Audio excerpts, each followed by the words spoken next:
I don't want to thank anyone because I do it all by myself. I love it. The lights blazed. The crowd roared. In the late 90s, Silverchair stood as Australia's most unlikely miracle. 3 teenagers from Newcastle who sold millions of records, stormed the world stage, and turned Daniel Johns into the face of a generation. But behind the noise, another sound was rising. Not the crash of drums or the feedback of guitars, but the quieter rhythm of a young man's heart under siege. The motif was always there. The fragile voice, sometimes soaring, sometimes trembling. His songs spoke of pain long before the tabloids noticed. Listen closely and you could hear it. A teenager sketching out the darkness on a school notebook. Melodies born not from stardom, but from struggle. That voice became both his gift and his warning. And yet, this wasn't happening somewhere far away. It was unfolding here on Australian soil. Newcastle, steel town, surf town, was suddenly the birthplace of a global rock sensation. The ABC ran nightly pieces, Triple J spun their singles on repeat, and parents across Sydney and Perth wondered how their kids knew every lyric to Tomorrow. The world looked to Australia and saw Daniel Johns as proof that our shores could produce icons as loud as Seattle's. But there were stakes that went beyond fame. What happens when the weight of millions of fans presses on the shoulders of someone barely out of high school? When the adoration that fills arenas becomes the very thing that empties the soul. Daniel's story wasn't just about music. It was about the dangerous collision of brilliance and fragility, and how quickly one can eclipse the other. So here is the question that frames it all. Was Daniel Johns simply too young, too unguarded, to survive the storm of global rock fame? Or was there something deeper, a hidden struggle that the world chose not to see until it was too late? This is not just the story of a frontman. It is the untold story of a teenager who carried the sound of a nation, and the silence that followed when the music stopped. Daniel Johns was never meant to be ordinary. He was branded the reluctant rock star, the quiet genius who carried Silverchair on his narrow shoulders. A boy with hair falling into his eyes, a voice that cracked open the air, and lyrics that read like confessions scribbled at midnight. To his fans, he was an icon, a poet in ripped jeans. To those who looked closer, he was a fragile figure caught in a storm that fame had whipped up far too quickly. The contrast was brutal. On one side, glory. Arenas sold out across continents, teenage girls fainting in the front rows. ARIA awards piling up before he turned 20. On the other, shadows. Sleepless nights, stage fright that left him paralyzed, and a creeping sense that his life was no longer his own. He lived 2 parallel existences, one beneath the spotlight, the other behind a closed hotel door, where silence was often louder than applause. Australia embraced him as a prodigy.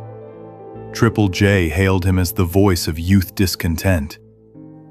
Rolling Stone called him a songwriter beyond his years, and international critics marveled that such haunting lyrics came from a boy barely finished with school. Yet admiration carried its own poison. The world demanded more. More albums, more tours, more of his soul poured onto the stage. And he gave it, until there was little left to protect himself. Imagine being 19 and hearing your pain sung back to you by 50,000 strangers. Imagine smiling for cameras when your body wanted only to collapse. Imagine being crowned a genius when you were still learning who you were. Daniel Johns lived inside that contradiction, and the cracks began to widen. What is the cost of becoming a legend too soon? Was the applause that lifted him also the weight that dragged him down? Could anyone, even a prodigy, survive being both a global star and a fragile young man all at once? This is where his story turns. Behind every Silverchair anthem lay a thread of unease, woven tighter with every success. The cheers were deafening, but so too was the silence that followed. And as we step further into his journey, we find a young Australian torn between the light of fame and the darker truth that haunted his every step. Daniel Johns grew up in Newcastle, a city where steel met surf, where the clang of industry mixed with the crash of waves. His childhood wasn't gilded by fame, but grounded in the rhythms of an ordinary suburban street. He was the shy kid at Lambton High, more comfortable with a guitar than with small talk, more at ease with notebooks of lyrics than with playground chatter. Music was his refuge, a language he could control when everything else felt uncertain. There was a small cassette player in his bedroom, the kind that hissed before the track began. It became his companion. Hours melted into chords, melodies scratched onto cheap tapes. Those early sounds were raw, but they carried something unmistakable, a longing, a restlessness. Even as a boy, Daniel was writing the outlines of his own shadow. One teacher recalled seeing him in the school hall, head bent over a guitar, while the rest of the class played sport outside. He wasn't alone in this pursuit. With his schoolmates Ben Gillies and Chris Joannou, a trio formed almost by accident. 3 teenagers united by boredom and the thrill of distortion pedals. They played covers in garages, then dared to write their own songs. The name Silverchair would come later, born from a misheard lyric, but the sound was already theirs. Heavy, urgent, laced with an anger they didn't yet know how to articulate. Newcastle wasn't known for producing rock stars. Yet here were 3 boys, barely shaving, channeling influences from Seattle grunge into something distinctly their own. When Tomorrow was entered into a local competition, the judges couldn't believe it came from teenagers. The ABC televised their performance, and suddenly the quiet boy from Newcastle had his voice broadcast to an entire nation. The applause was instant, but so was the pressure. What happens when the lyrics you scrawl in the privacy of a bedroom become anthems for kids you've never met? How do you remain a teenager when the world starts calling you a prophet of pain? Daniel Johns was about to find out. Because this was only the beginning. The cassette player, the garage rehearsals, the shy smiles at school assemblies. All of it would soon be replaced by stadium lights and magazine covers. And in the rush from obscurity to fame, the fragile foundations of his youth would be tested in ways no one could have prepared him for. The leap from Newcastle garages to global arenas was almost too fast to grasp. By the mid-90s, Silverchair were no longer just a school band. They were the face of Australian rock's new generation. Their debut single, Tomorrow, topped the ARIA charts for 6 consecutive weeks, selling over 600,000 copies in Australia alone. By the time Daniel Johns turned 18, he had already stood on stages that dwarfed his youth, commanding crowds of tens of thousands who screamed his lyrics back at him. The ARIA Awards followed in a flood. Best New Talent, Single of the Year, Album of the Year. Internationally, Frog Stomp sold more than 2 million copies, and suddenly these 3 Newcastle boys were household names from Sydney to Seattle. At festivals, the roar was overwhelming. Fans fainted in front rows. Security guards hauled people over barricades, and Daniel's slight frame seemed swallowed by the sea of devotion that pressed toward him. Australia beamed with pride. The ABC ran primetime segments on their meteoric rise, and the band found themselves hailed as ambassadors of a new cultural wave. In America, Rolling Stone declared them the new Nirvana. Yet Daniel was still, at heart, the teenager with a cassette deck in his bedroom. Now he was standing beneath stadium lights, the sound of applause hammering into his chest. It was triumph, yes, but also transformation, one that carried a hidden price. By their second album, Freak Show, the band had cemented their place in rock history. Aria statues piled higher, tours stretched longer, and Daniel's songwriting grew sharper, darker, more introspective. Critics marveled that someone so young could craft lyrics that sounded like the diary of a weary veteran. But the very themes that made him brilliant, alienation, anxiety, fragility, were also the ones that mirrored his inner battles. The applause was intoxicating, the lights blinded and exalted. Yet, was it truly joy? Or was it a golden cage, a spotlight that exposed more than it celebrated? The brighter the light, the deeper the shadow. Because even at the height of Silverchair's success, even as the band's albums sold in the millions and the arias gleamed in Daniel's hands, something within him was shifting. The crowds didn't see it, not yet. But behind the ovations, a quieter story was unfolding, one that would soon turn glory into burden. Success had a sheen to it, but Daniel Johns soon discovered it also carried a weight that few could shoulder. Friends recalled that even as Silverchair conquered charts, he struggled with sleepless nights and crippling stage fright. Some reports suggested that the demands of endless touring began to erode his health, draining not only his body but his spirit. Others disputed whether it was fame alone or deeper, private battles that pressed hardest on him. On stage, Daniel wore the role of frontman like a second skin. Commanding, electric, untouchable. But offstage, that skin felt more like a facade. An outer shell that grew heavier with each encore. Cameras caught him smiling. Yet bandmates later admitted that backstage he often sat in silence, withdrawn, as though the energy of the crowd had stripped him bare. The world saw magazine covers, glamorous interviews, and red carpet appearances. What it didn't see was a young man quietly retreating, canceling social plans, avoiding public spaces. Newcastle pubs where he once jammed with friends became places he no longer dared to visit. Fame had opened every door, but it had also locked him out of the ordinary life he craved. And then came the body's rebellion. Daniel's health faltered. Some reports suggested he wrestled with food, punishing himself through unhealthy routines that left his frame worryingly thin. Others noted his isolation deepened, the walls of hotel rooms closing in as tours stretched on. In interviews, his words hinted at turmoil, metaphors of drowning, of being consumed, of fading behind the music. The shadow was growing.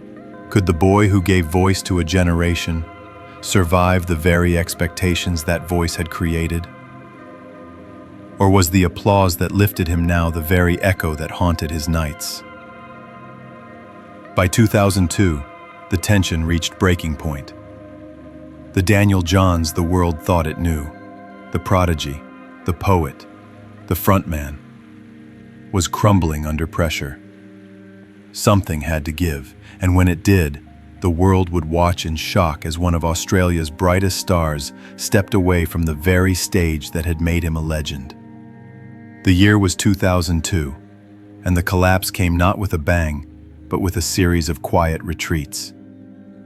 Silverchair were at the height of their fame, yet Daniel Johns was no longer the invincible frontman fans thought they knew. His body gave the first signal. Frail, unsteady, almost translucent under the harsh glare of stage lights. He had been pushing against his limits for years, but now those limits were pushing back. One night, under the blinding white beams of a stadium show, Daniel's voice faltered. The crowd roared as always, but behind the microphone his hands trembled. He had learned to disguise it, shifting his guitar, pacing the stage, yet those closest could see the cracks. Back in his hotel room, long after the applause had faded, he would curl into silence, the quiet almost unbearable. The motif returned again and again, sound giving way to silence. The cassette player of his boyhood, once filled with fragile recordings, now echoed only in memory. In 2002, that silence became reality. Doctors advised him to step back. His health demanded it. And so he did, canceling shows, shelving ambitions, and withdrawing into a private world far removed from the chaos of rock stardom. Sydney media reported the shock. Fans across Australia asked how someone so young, so gifted, could be brought low so suddenly. Some wondered if it was merely exhaustion. Others feared something more permanent. According to close friends, Daniel barely left his home, the blinds drawn against the glare of daylight, the phone left unanswered.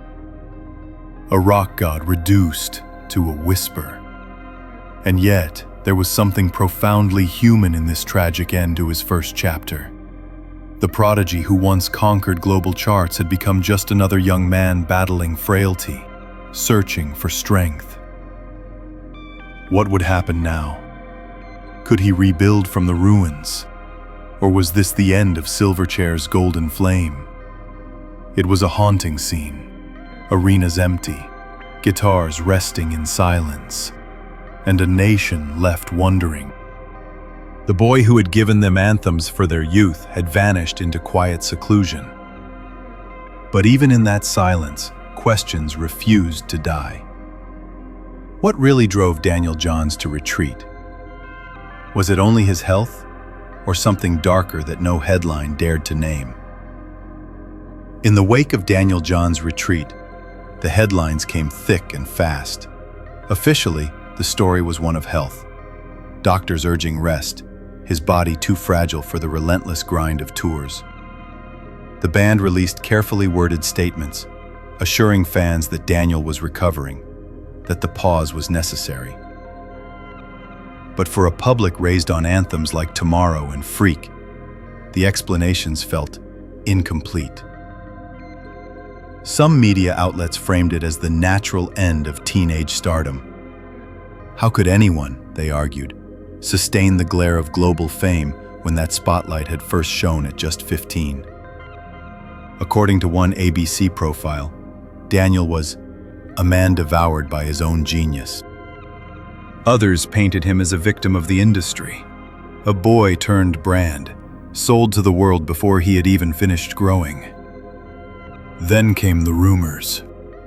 Whispers that the pressures of fame had pushed him into unhealthy habits. Suggestions that isolation wasn't just a choice but a necessity to protect a fragile frame of mind. Friends recalled that he often seemed half present, his mind elsewhere, even in conversation. Some reports suggested that his retreat was as much about the weight of expectation as it was about illness. Yet others disputed this, arguing that speculation only deepened the wound for someone already struggling. There were darker theories too, the kind that tabloids thrive on.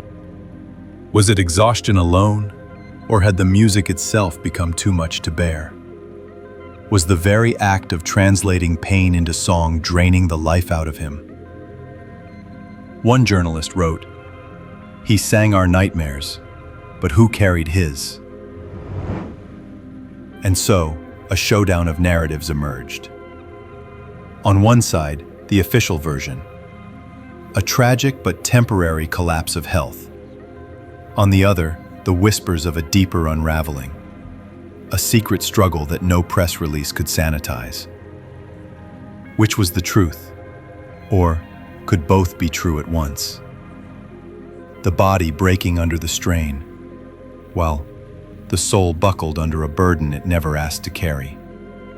The questions lingered, unanswered, hovering over the empty stages and the silent guitars. They would remain part of Daniel Johns' story for years to come, feeding the myth as much as the man. And, in that uncertainty, his legend only grew. When the noise faded and Daniel Johns retreated into silence, something curious happened.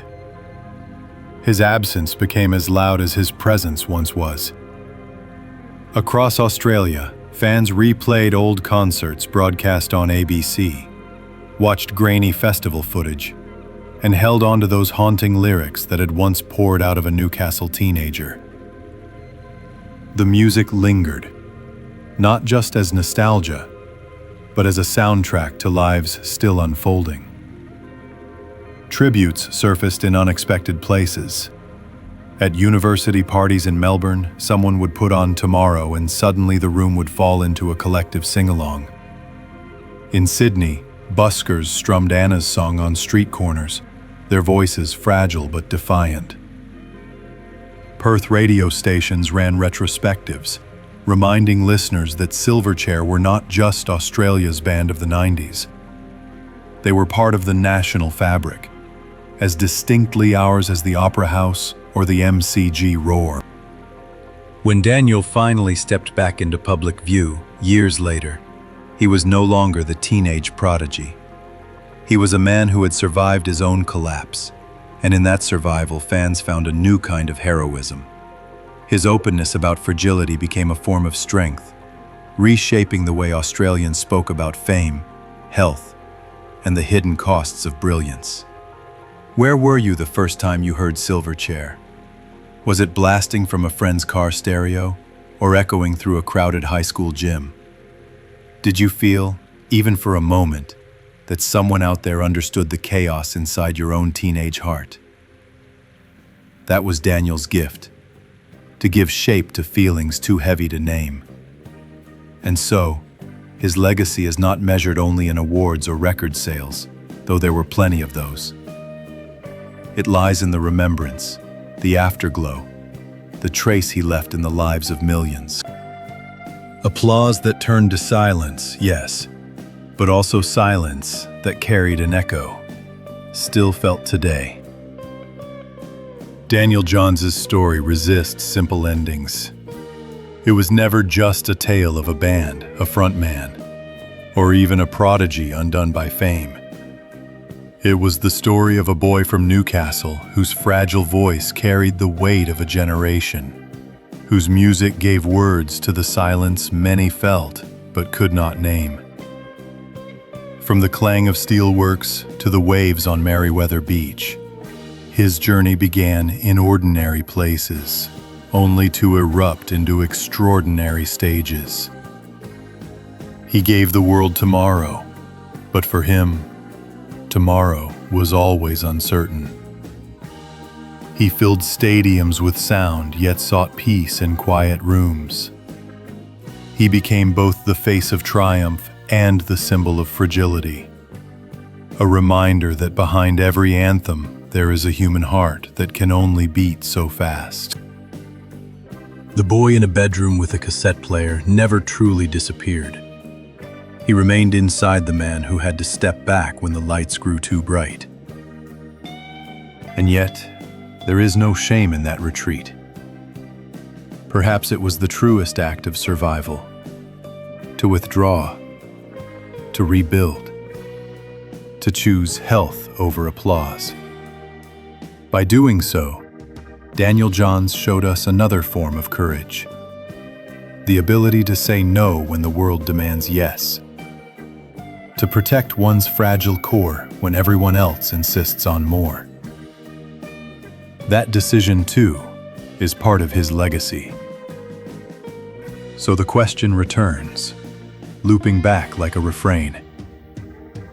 Was he too young to withstand the storm of global fame?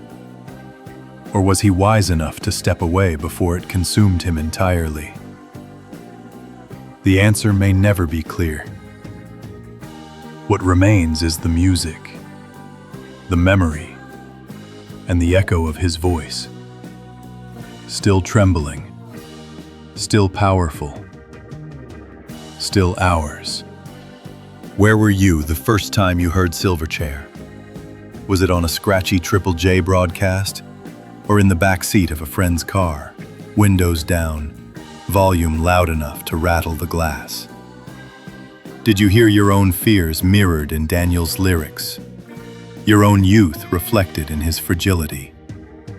Share those memories because they keep the story alive, not just his, but ours too. In the end, Daniel Johns's silence was never empty. It was a reminder to listen more closely, to the hidden costs of brilliance, to the weight that applause can carry, to the humanity behind the music we so easily claim as ours. His final note lingers, like the last chord of a Silverchair song, fading slowly into air, yet never quite gone. And maybe that is the true measure of legacy. Not the noise of the crowd, but the echo that remains when the stage is dark and the guitars are still.